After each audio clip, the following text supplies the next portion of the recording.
misi ko ma inya bar katha anjom pe in there घड़ी तो बन रोड़ा।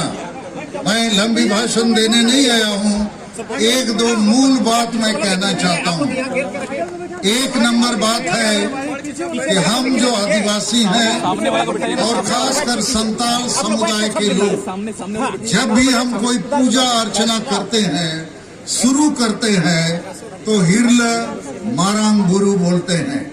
अर्थात हमारा जो ईश्वर है ये पारसनाथ पहाड़ है और आज इस पारसनाथ पहाड़ पर जैन वालों का कब्जा और उनको एक कब्जा दिया जा रहा है।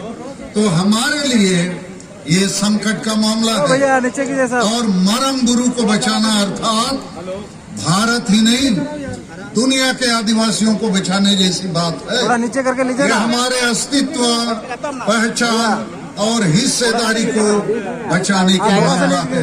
हम आगे हो मगर जब भी हम इसको बचाने की बात करेंगे तो हमें हमारे दोस्त और दुश्मन की पहचान करनी होगी, क्योंकि इस समय जो तथ्य सामने आया है, भारत सरकार और राज्य सरकार खुद पारसनाथ पहाड़ जो हमारा ईश्वर है, इसको इन्होंने बिना आदिवासियों के साथ सलाह मशूरा किए, बिना हमारी भावना को, हमारे ईश्वर को इज्जत दिए हुए हमसे छीनकर किसी और को देने का काम किया है।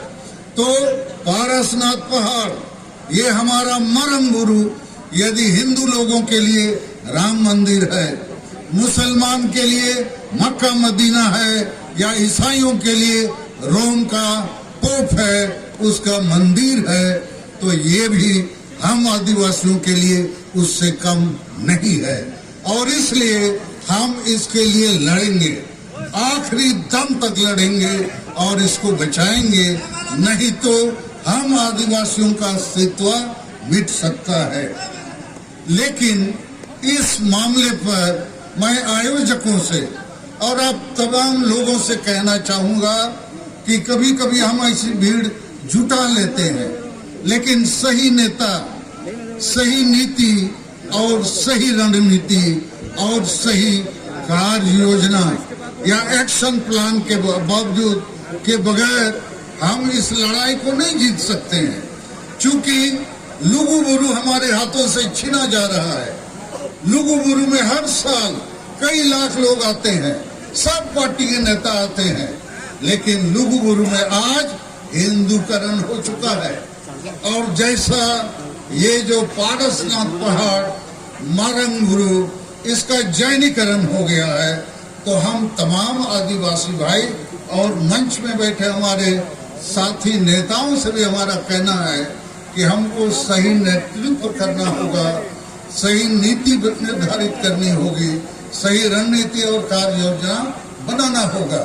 नीति से मेरा मकसद है वह आर्मिसी को अब जुदी लड़ाई दाड़े सनायक हुआ इन्हें खान इन्हें विचारते मेरी राय में आज आदिवासी समाज हार रहा है, इसलिए कि हमारे प्रमुख लोग, बड़े बड़े विद्वान, डॉक्टर, इंजीनियर, ऑफिसर, प्रोफेसर, वकील, पढ़े लिखे नौकरी पेशा में रहने वाले लोग या राजनीति में एमएलए, एमपी, मंत्री, मुख्यमंत्री या हमारे जो सामाजिक संगठन के अगुआ, देखा जाता है कि सभी संगठनों में आदिवासी समाज का जो मुद्दा, जो एजेंडा होना चाहिए वो नहीं है।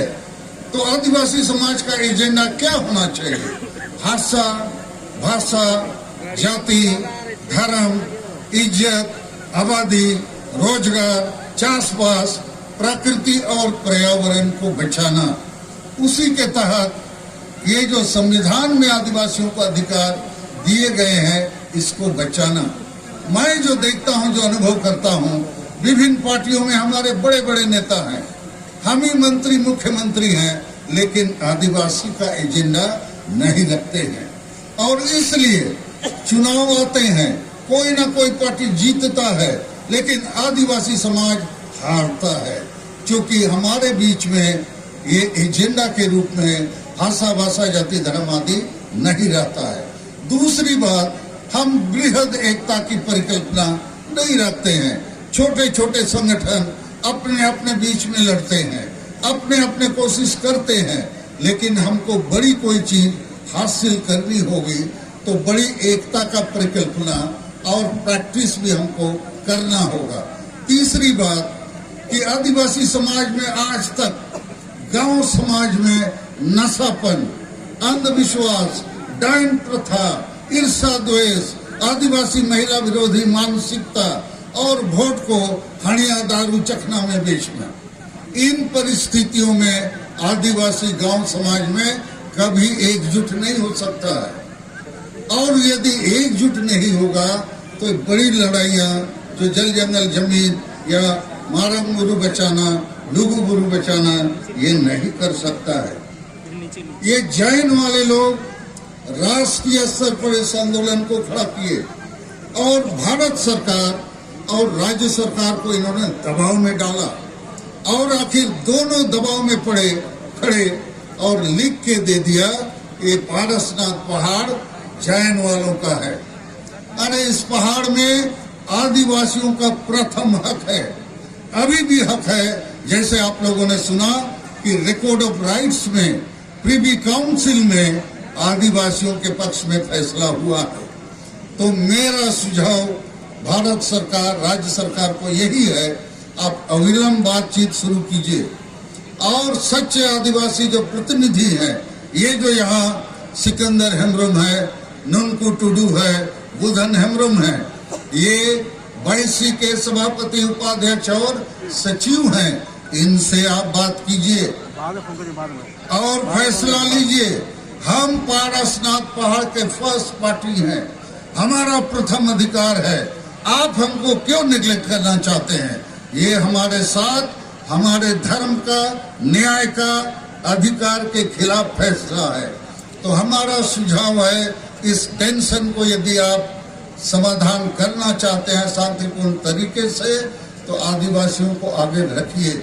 और इस मामले पर मैं दुख के साथ कहना चाहूंगा, ये जो हेमंत सोरेन साहब की सरकार है, ये संताल हैं, आदिवासी हैं, इनको तो कम से कम मारंग बुरु, पारसनाथ पहाड़, जुग जाहिर के बारे में जानकारी होनी चाहिए।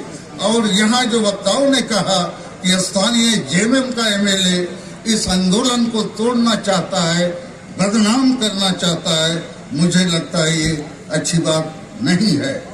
और मैं आप आदिवासी भाइयों से भी कहना चाहता हूँ, ये मामला ये गिरिडीह जिला का नहीं है, ये मामला राष्ट्रीय और अंतर्राष्ट्रीय है, पूरे भारत और दुनिया के आदिवासियों का मामला है। इसलिए हम लोगों को इस आंदोलन को अंतर्राष्ट्रीय फलक तक ले जाने की कोशिश करनी चाहिए।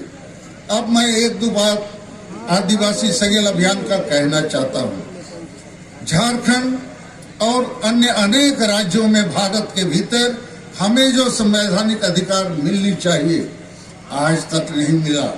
उदाहरण, संविधान कानून होने के बावजूद न्याय नहीं मिला और इसलिए राष्ट्रीय फलक पर आदिवासी सगेल अभियान ने 1 जनवरी दुमका से राष्ट्रीय आदिवासी विद्रोह या क्रांति का बिगुल फूका है।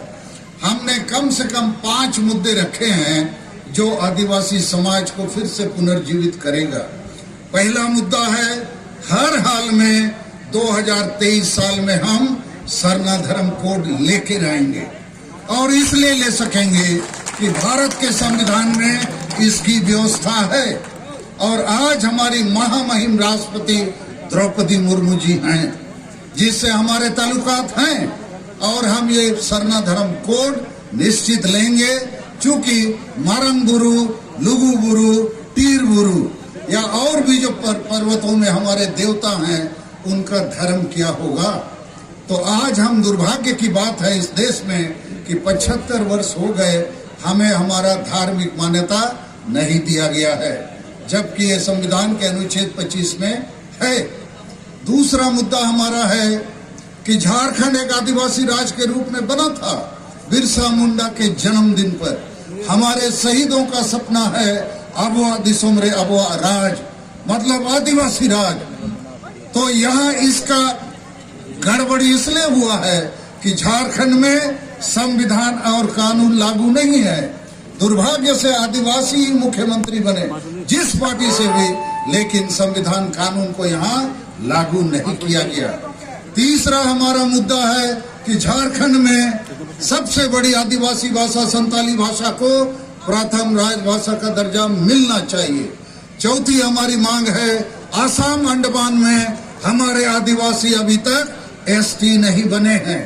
और पांचवा मांग है कि हमारा जो ट्राइबल सेल्फ रूल सिस्टम है उसमें डेमोक्रेसी और संविधान को लागू किया जाए, अनिवार्य सुधार लाए जाएं।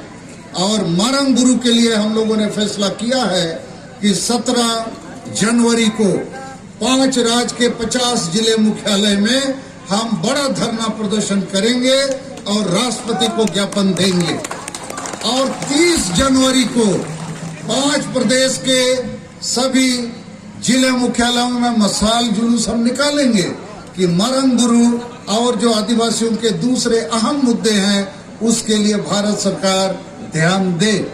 और मैं यहाँ आयोजकों से आग्रह करूंगा कि इतने लोग हम आ गए, बहुत नेता आ गए, ऐसा ही लुगुबुरु में हर साल लोग आते हैं जाते हैं, फिर 1 साल बाद आते हैं और इस बीच में कोई एक्शन प्लान नहीं है। तो आज यहाँ पर आप लोग जो नेतृत्व का जिम्मा लिए हैं, आप बताइए व्हाट इज नेक्स्ट। मैं इन्हीं शब्दों के साथ अपनी बातों को समाप्त करता हूँ। सबको धन्यवाद देता हूँ।